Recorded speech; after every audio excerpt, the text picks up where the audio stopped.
So clearing the air, creating a COVID-free environment.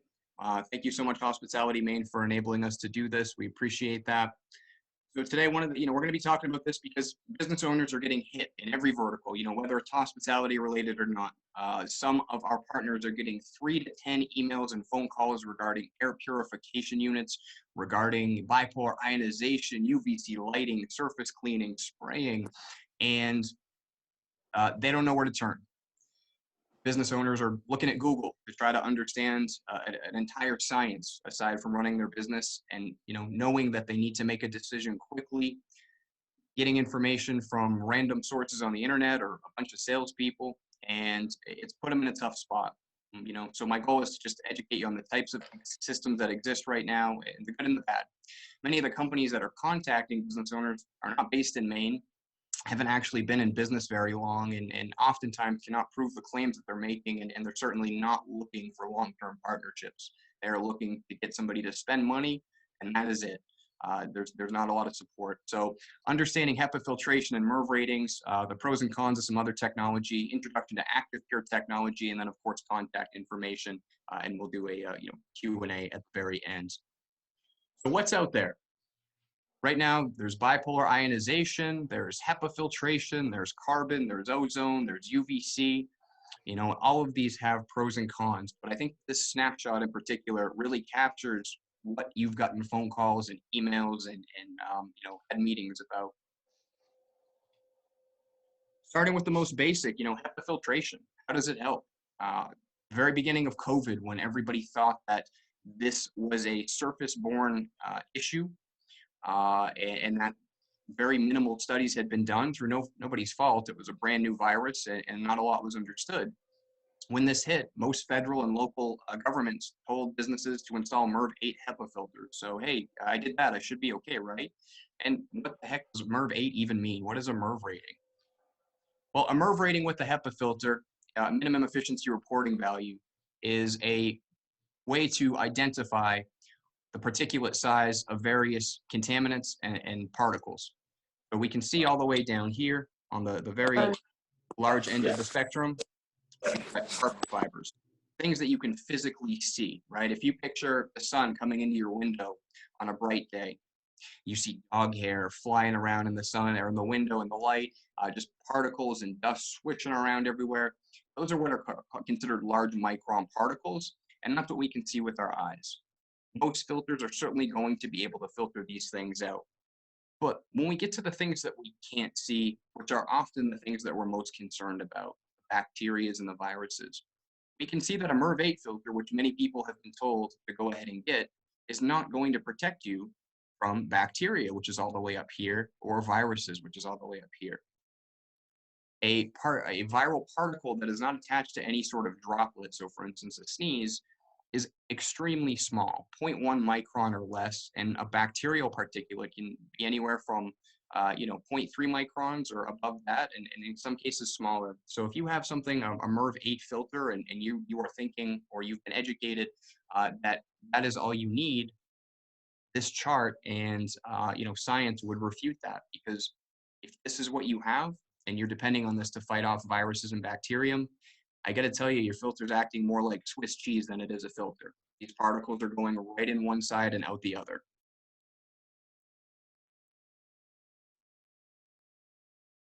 So that's a very basic, brief understanding of MERV and HEPA, and I can certainly make any continued education, slides, anything that you need available after this conversation so that you have a lot longer to look at that. Of course, I couldn't go through every one of those. Bipolar ionization is something that is coming up more and more. And quite simply, bipolar ionization splits molecules in the air, like water vapor, into positively and negatively charged ions.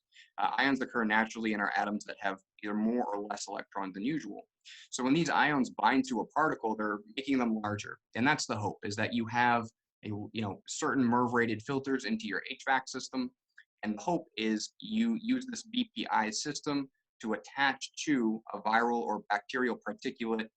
At that point, it would then go up into the system and hopefully has in fact been enlarged enough to be caught in the filtration. The problem is that BPI companies claim to the claims that they make to their effectiveness lack the studies to prove it. Studies should always be done under the strictest of controls and verified by a third party. BPI testing that has been made accessible has shown them use their most robust system, oftentimes many of them, in a very, very small area to verify results. Bringing air through the ductwork without any sort of filtration as well has been proven to create a breeding ground for bacteria and viruses if you don't also add filtration. So a lot of bipolar ionization companies are saying, hey, if you install this, this is all you need. But in reality, without filtration, SARS-CoV-2 lives longest on metallic surfaces. Well, where is this going? This would be going into an HVAC, a ductwork, metallic ductwork with no filter. So potentially you're actually creating more problems than you're solving. Results reported from BPI2 that we've seen are as low as 90%. Now, I know 90% is still a great success rate. If we're going to eliminate 90% of anything, that's bad. That's obviously still good. But when you have hundreds of billions of viral or bacteria colonies, you are talking 90% to 100%. Well, you're still leaving hundreds of millions, possibly hundreds of billions of spores all over a surface or in the air. You're not getting nearly enough. So if I use that same example, if we had 1 million bacterium on a surface and used Lysol wipes that had a 90% effectiveness rating, we'd still be leaving 100,000 living bacterium on that surface, which of course is more than enough to contaminate and to spread and to continue spreading. Conversely, using something that had a 99.99% kill rate with these very few bacterium remaining. So that is something that is very important to remember. If somebody's approaching you and saying, hey, this is 95% successful, this is 90% successful, it has a 92% kill rate, those are great numbers. But when we're talking about hundreds of billions of bacteria or viral particles, it's still leaving more than enough to cause a problem. One of the other things with bipolar ionization is that when you enlarge the particles, there's kind of a lot of hope involved. You're hoping the ion's attached, you're hoping they found its way into the filter, hoping it's trapped in the filter, and hope that it didn't go through and get redispersed into another area of the building. You have to really again, the hope is the word, that all of these things happened in succession, that these particles were then brought into the filter, that those particles were then trapped by a filter that is oftentimes too small, too large to even trap these spores to begin with. UVC lighting is also very common. A lot of businesses have this and we're kind of sold on its capabilities. It's indeed effective, but when it's in an HVAC system, it gets a little bit more complicated. Recent studies have shown that a particle needs to be in front of a UVC light anywhere from 30 seconds to 8 minutes to be effective. So if you have a UVC light and it's not installed in the correct place and you don't have the correct rated MERV filters in there, it's actually not going to be as effective because it's not held in place or trapped long enough to be properly destroyed by the UVC lighting. In fact, a recent study in the American Journal of Infection Control investigated UVC lighting to kill large amounts of the new coronavirus in liquid cultures, and it still took 9 minutes. I mean, it's great, it inactivated the virus, so therefore it is successful, but it took 9 minutes. And that might not seem like a long time, but when you also factor in the time that it takes, let's say a sneeze in a business and somebody has a flu or COVID or anything, you have to wait for that to get up into the air system, and then it needs to be held in front of the light for 9 minutes before it's eradicated. The other thing too is that not all UVC lights are the same. If you had 5 proposals in front of you from 5 different UVC companies, you could end up purchasing one of these UVC lights that takes 9+ minutes to destroy it. They operate at different wavelengths, and if you're not armed with that knowledge, you're not going to know to ask that question, and it is an important one. Because if you are getting a UVC light that is created with the wrong wavelength or one of the ones that takes too long to kill it, you're not really doing yourself any favors. Some have been shown to be as effective in as little as 30 seconds, but really most are in the 5 to 9 minute range. Between HEPA, bipolar ionization, which is kind of on the cusp, UVC lighting, spraying, all of these are considered passive systems. And passive, quite simply in this case, means that you are going to wait. You're not actively fighting anything. You're waiting. You're going to wait for those particulates to get into your ductwork. You're going to wait for them to find a standalone air filter. You're going to wait for the sprayers and foggers to come at night. But of course, with electrostatic spraying and fogging, by the time anybody else enters after they've sprayed and fogged, you're at square one again. As soon as somebody touches a desk that they've sprayed and fogged, it is now infected again. So those things are all passive systems. Passive in this case, well, I should say passive in this case, it's just waiting, right? Let's just use that terminology. It's waiting to find and to seek and to destroy the particles. So let's discuss the difference between that and active pure technology. Active pure technology does not wait for particles to go through the filter. Multifaceted systems that are scalable and designed with the best traditional filtration, including highly rated MER filters, UVC lighting, carbon and charcoal for odors and smells, but most importantly, via a NASA-developed system, humidity is converted into H2O2, hydroxyls, hydroxyl radicals, and oxidizers. These pathogen-hunting molecules are rapidly dispersed, filling a hotel, office area, restaurant, kitchen, bathroom, etc. When a virus or bacteria enters the environment, these particles bind to it, destroying the shell of the pathogen both in the air and on surfaces. So you are not just attacking the air, you are not hoping that over a period of time, these particles are finding their way to the UVC light or enlarged enough for the filter to catch them or etc. Uh, Even if they're doing that, they're only doing it for the air. Active Pure is doing it in the air and on surfaces, killing it on contact and preventing it from replicating. So how does it work? Well, Active Pure technology uses microscopic oxygen and moisture from the air, aka humidity for those that were stellar in science class, converts it into microscopic oxidizers, and that's propelled into the entire space, seeking pathogen in the air, on surfaces, and destroying them on contact. So this is an amazing technology. We have dozens and dozens of restaurants and hospitality partners that have utilized this technology to put in front of people and to give them the peace of mind, let them know what this is doing, and we've had great results with that. Our most recent spate of studies is, it's mind blowing. We used our least powerful device, although it's still quite powerful, but it's our least powerful, on its lowest setting and destroyed, absolutely obliterated a live strain of SARS-CoV-2 in just about 3 minutes. Um, Again, just amazing to be able to do this and to do it under the strictest of studies, independently third-party verified. These particular units are available in both standalone models and HVAC options. The standalone is great because it requires no additional construction. It's just plug and play. And one of the biggest things that we've seen as a company is that when you make a big investment and then hide it up into your ductwork, you might as well just say you've done something because nobody would know any different, right? The peace of mind that you get from that diners and patrons and shoppers and everything get from being able to see these and understand what they do is almost just as important as actually protecting a space. Many of our partners have been overwhelmed by how many comments and questions they get about these systems. So if you're going to invest in something, don't hide it. We have numerous clients that have seen employees come back to work after being out from the beginning of COVID, customers finally coming back to shop, diners coming back to eat, guests coming back to stay after not seeing them from March or April. And why did they return in these cases? Well, they installed Active Pure. They put it where everybody can see it, educated their staff and customers on what it does. So not only did they create an active system for the air and the surfaces, but they also created peace of mind that many people are desperately looking for in times like this. Active Pure is FDA compliant, independent third-party verified testing. It's a 97-year-old applied sciences company. And I think one of the most important things to mention is that many companies are throwing their hat in the ring right now with products that they just came up with to try to help and fight COVID. We've had this particular technology for close to 20 years. Every time something has come up, whether it's some of these almost pandemics, right? We can look back historically and see that H1N1 and SARS and bird flu and Ebola have all been prevalent in the news, and they could have potentially become pandemics, and mercifully they didn't. This one in particular did.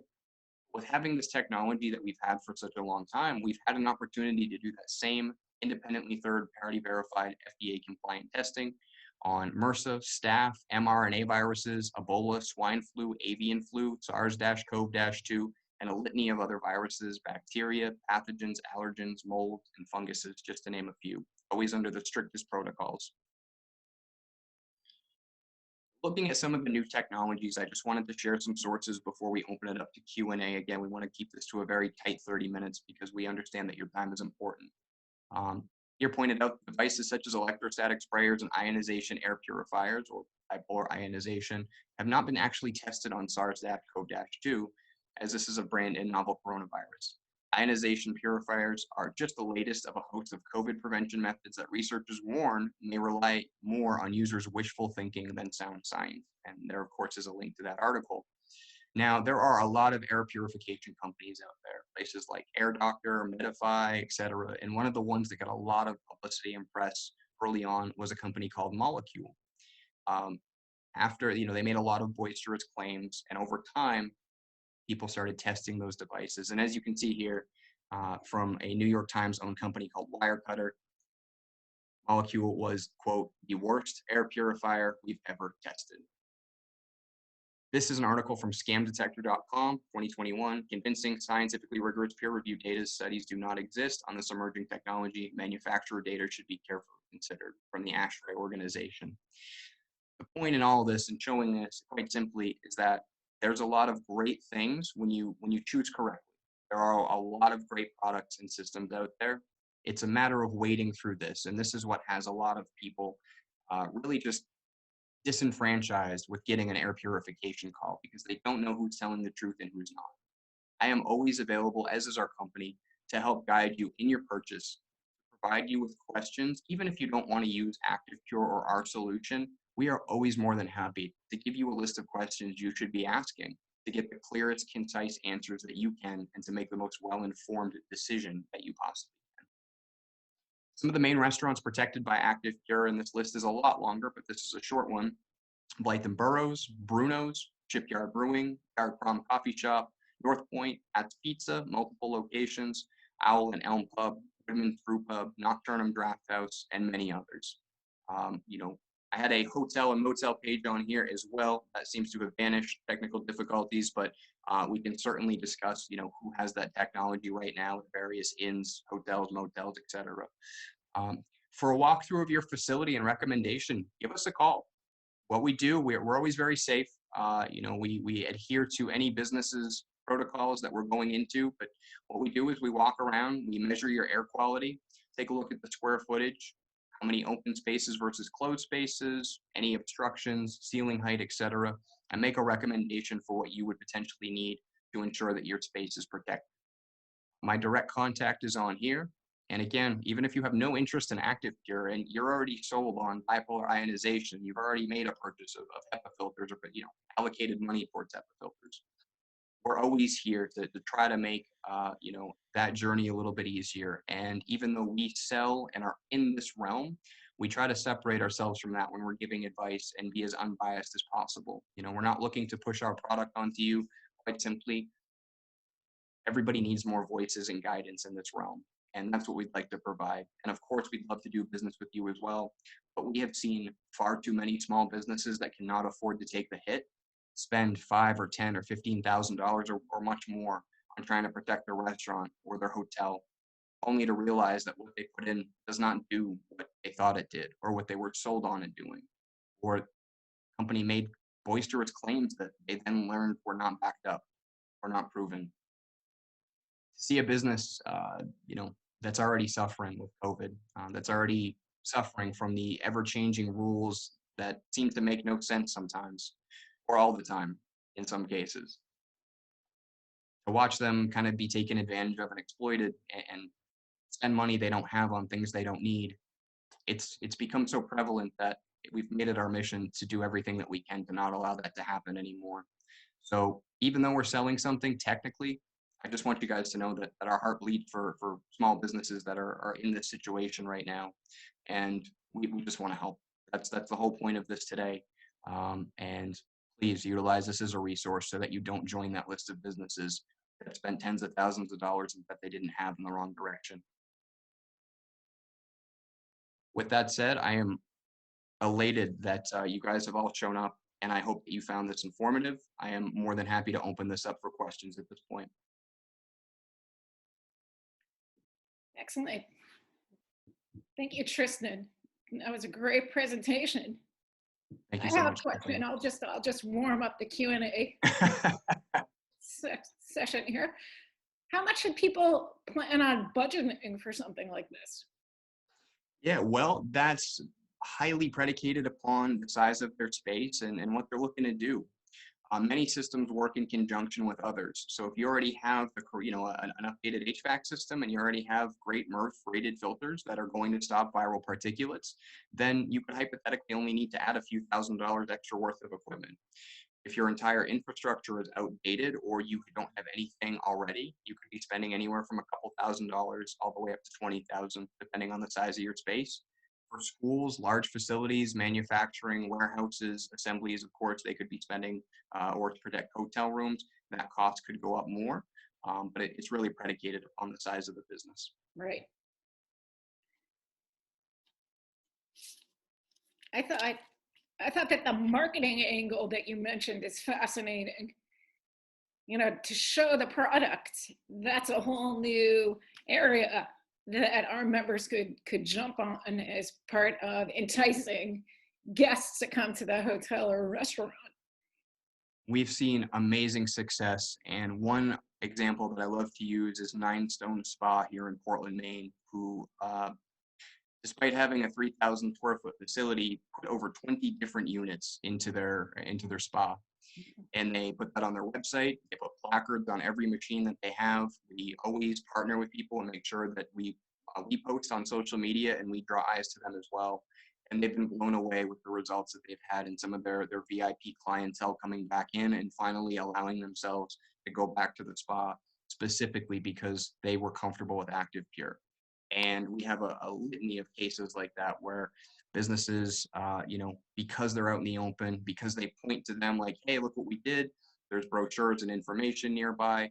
Mhm. It's just been amazing for them. And so advertising it and making it known on websites and social media is a huge, huge, boon for business. And the optics of it from a marketing perspective are fantastic. And is that something that the Pura experts can help people with? Absolutely. We love doing that. We always post on social media. We do kind of post at the same time so that, the most eyes possible will find it. It'll become a trending post. On all of our pages combined, there's anywhere from 20 to 50,000 eyes that will end up seeing that you've made this investment in the technology. That's something that we throw in with every purchase to make sure that people know that you are doing literally everything you can to protect them. And so that's great. Not to mention, we have posters, for instance, that say, breathe easy, this area is protected with Active Pure technology. It has a QR code on it. We do this with business cards and smaller posters as well, so that if a customer were to scan that QR code or ask for more information, we can even track that lead and give a credit to the business owner that that lead came out of, which is offsetting the further cost of consumables like filters or bulb replacements. Good. One of the questions that I was asked ahead of time was, what is the CDC guideline? And quite simply, they really haven't updated that since the beginning of COVID for the most part, but they're very focused on air changes per hour. So the guideline for them is to open more windows and get more outside air into the building, which is great. But I would assume whoever wrote these down does not live in Maine in February. I think all of us toyed around with the idea of, hey, we're going to do outdoor dining, we're going to do outdoor this, we're going to open the windows. But the reality is, with the enormous heating costs, the power consumption, and the load that you're putting on your systems, trying to replace freezing cold air with hot air all the time, it's just not sustainable. So air changes per hour are still what they recommend. And, to an extent, that is extremely important. You have a bunch of people in a small space, you need to be able to ventilate that and you need to be able to get fresh air in there as often as possible. But that in and of itself is just not enough. Thank you.